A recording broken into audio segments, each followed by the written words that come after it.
Olá, meus amigos, minhas amigas. Sou o professor Júlio Anderson, professor de Direito Tributário, e hoje nós iremos falar sobre dois princípios tributários: o princípio da seletividade e o princípio da não cumulatividade. Esses dois princípios, eles estão muito próximos, assim como próximo estão do princípio da capacidade contributiva. Por quê? O porquê desses dois princípios hoje, seletividade e não cumulatividade. Como eu já falei diversas vezes para vocês, o nosso regime tributário, ele é regressivo. Significa que eu vou concentrar a maior parte dos tributos dentro da atividade empresarial para que esse volume de tributos seja repassado para os consumidores. Então, nesse regime, eu tributo mais as pessoas mais pobres e tributo menos as pessoas mais ricas. Então, por isso nós temos esse regime chamado regressivo. Imponho mais a carga para os consumidores e aí eu distribuo a carga para o povão e tiro os mais ricos do sistema tributário. Então, olha só, por isso é que nós vamos ter esses dois princípios, porque o nosso legislador, o nosso constituinte, parece que pesou a consciência dele, sabendo que, ao jogar o peso da carga tributária no consumidor, ele percebe que está sendo injusto e que está tributando mais o mais pobre. Então, os dois princípios, eles existem, tanto a seletividade quanto a não cumulatividade, para tentar dar um pouquinho de justiça à injustiça causada pelo regime aqui regressivo. Então vamos começar com a seletividade. Olha só, a seletividade é uma forma, é um princípio que busca, evidentemente, criar justiça aqui às relações tributárias, na medida em que busca selecionar produtos conforme a sua essencialidade à sobrevivência humana. Então, o que isso quer dizer?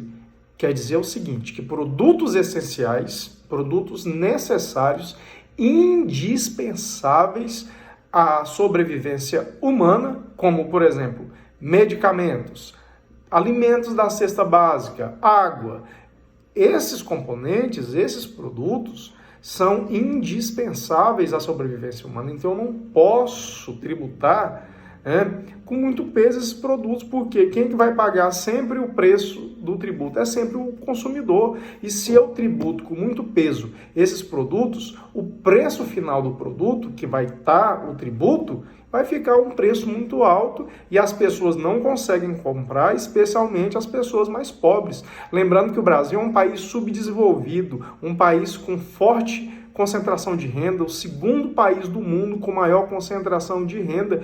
E aí nós temos uma população muito grande, mais de 50 milhões de pessoas hoje vivendo na pobreza, mais da metade da população, da população brasileira sobrevive com menos de um salário mínimo. E como essas pessoas fariam para comprar arroz, feijão, medicamentos se eu tenho uma carga muito pesada nesses componentes? Então é por isso que nós vamos ter a seletividade. Significa então que produtos essenciais eu baixo a carga, como alimentos da cesta básica, como medicamentos. Agora, por outro lado, produtos supérfluos. Quem é que precisa de perfume francês para viver?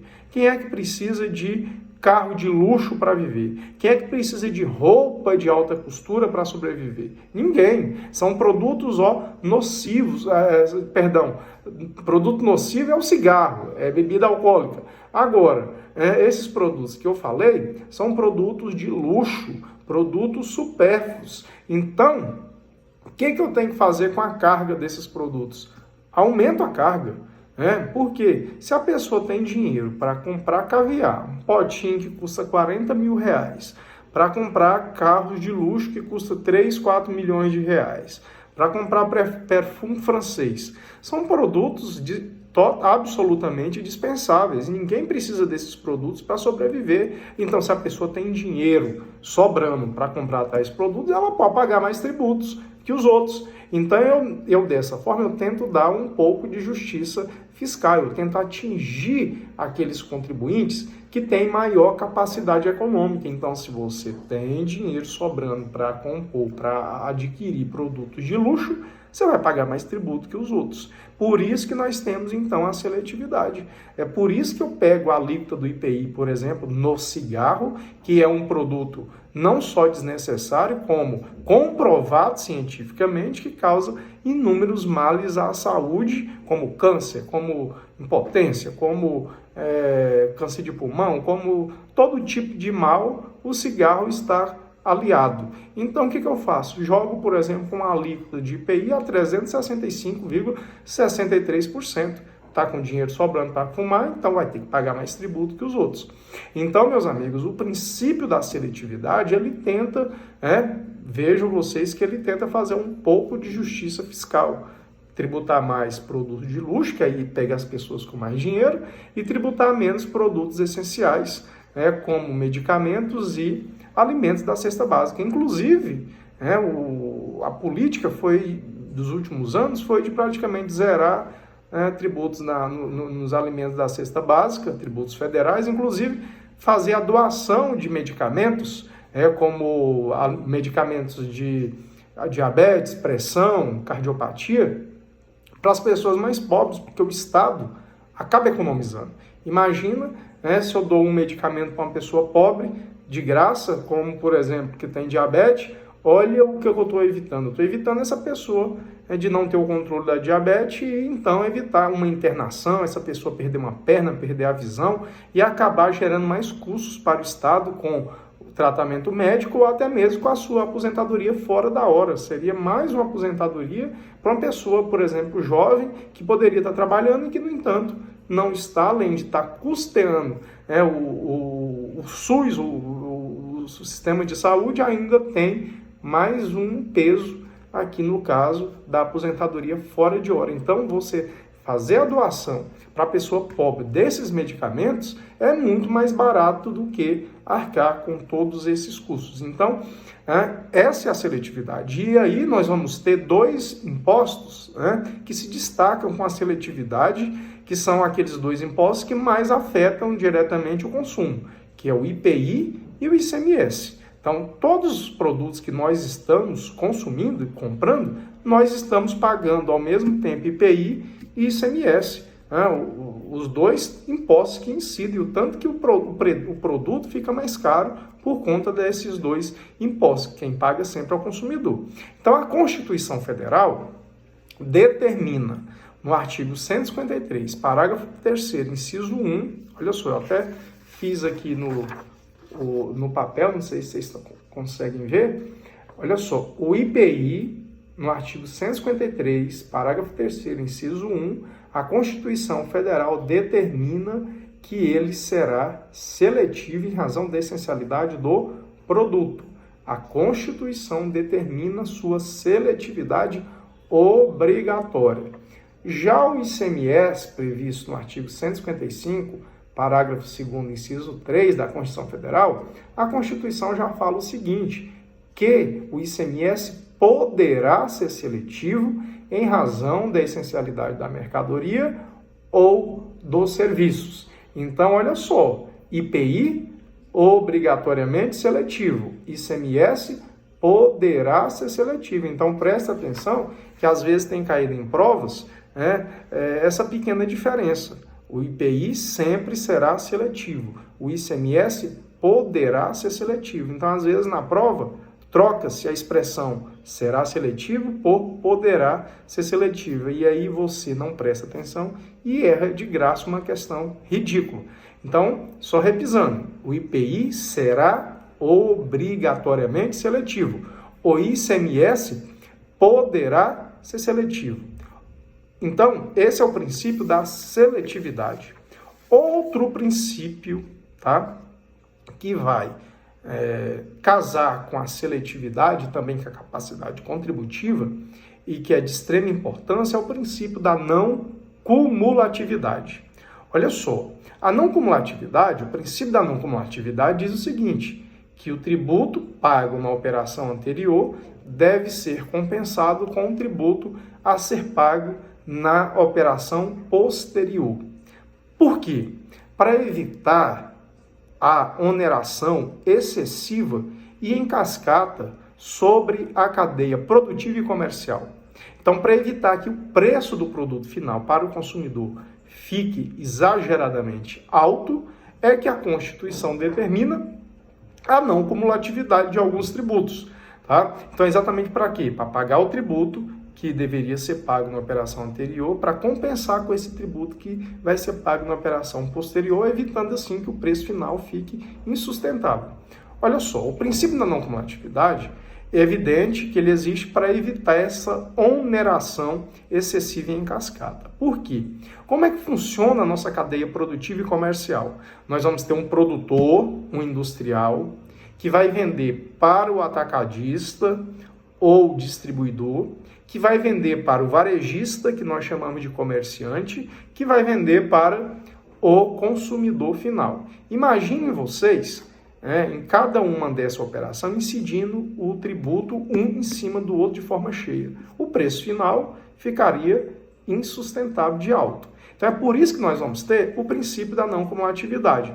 Eu fiz um gráfico aqui, uma operação para tentar ilustrar para você mais ou menos como seria aplicado o princípio da não cumulatividade. Aqui, imaginem vocês essa operação aqui com combustível. A Petrobras vende para a distribuidora, que vende para o posto de gasolina, que vende para o consumidor final. Vejam vocês que a operação, em cada uma dessas operações aqui, deveria incidir o ICMS. Só que, abro parêntese, não é assim que funciona o sistema de recolhimento de ICMS aqui no combustível. É feito por substituição tributária. Não é assim que é feito o recolhimento.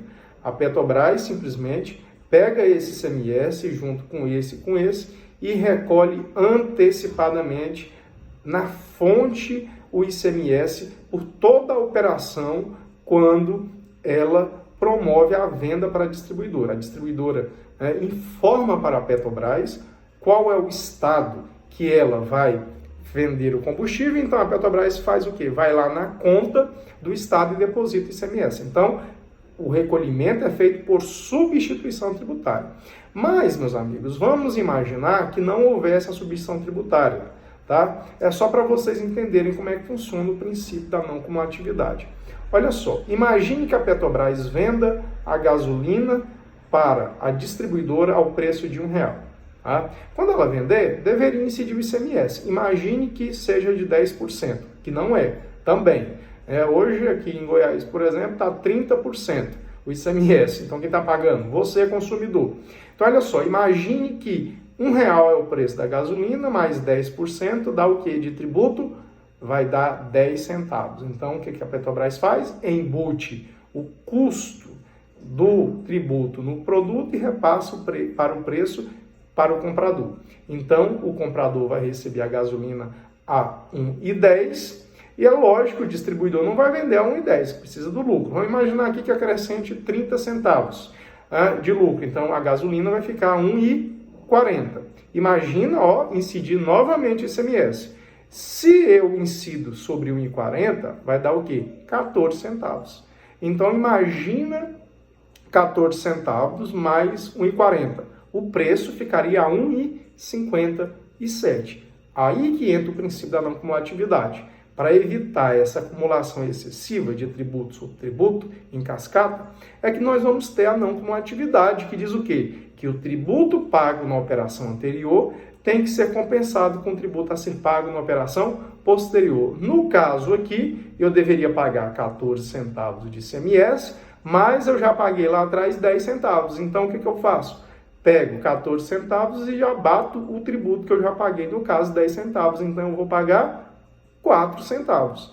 Deveria pagar quanto? 14 centavos, mas graças à não cumulatividade, eu vou pagar aqui 4 centavos. Vejam que o preço já baixou, já diminuiu o impacto. Então, o preço final aqui da distribuidora vai ficar R$ 1,44.